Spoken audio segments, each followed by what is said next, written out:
Question and answer time. Lost £1,000 and wondering what the deal is for tax? Well, watch on. As a business accountant, my team and I spend all day long helping business owners on their journey. And of course, one of the things we get involved with is the personal taxation of things, where quite often business owners have invested in something and it doesn't always go great. And this particular YouTube question piqued my interest because I think it comes up a lot. I know we did a crypto video and there was a lot of comments on there asking about different situations. Some of them we can answer, some we can't. It just depends on how detailed the question is. But I thought this one was interesting because it's something that pops up a lot. I've seen it in our DMs on Instagram and other places.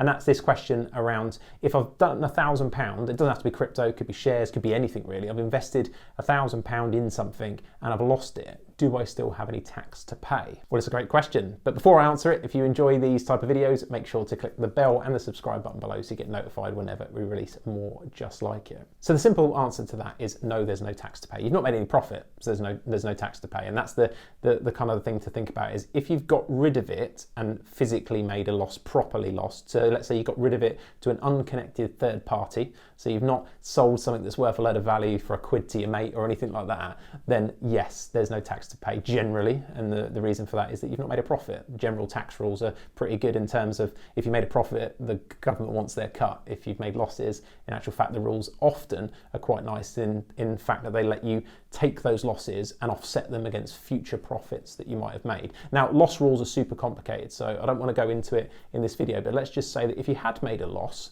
so you've disposed of it, you've got rid of it, it's now zero, you don't hold it anymore, and you made that loss. So it might actually be worth reporting it on a tax return, just so you can log the fact that you've lost this money on what they call a capital loss, because you can take that forward into future years and offset it against capital gains. Now, it's not always super useful for various different reasons about how the loss rules work, but brought forward losses into a new year are one of the more flexible ones. So if you have made losses in a year and you've not got any other gains or anything, actually it could be quite nice sometimes to log that and take it forward. Now, without getting too detailed in this video, because I don't think it needs it, there are actually some losses that are what they call clogged or they're otherwise restricted, and you can't necessarily sort of offset them against other things, random other gains that you make. But again, always with these things, make sure you take professional advice around your one-to-one situation. But just know, generally, the answer to the question is no, there's going to be no tax to pay where you've got rid of this thing to an unconnected third party. As I say, you've not done any super cheap deals or moved it on in any way. You've just, it's just not made anything. You've just thought, you know what, I'm cutting my losses here and cashing what's left of it,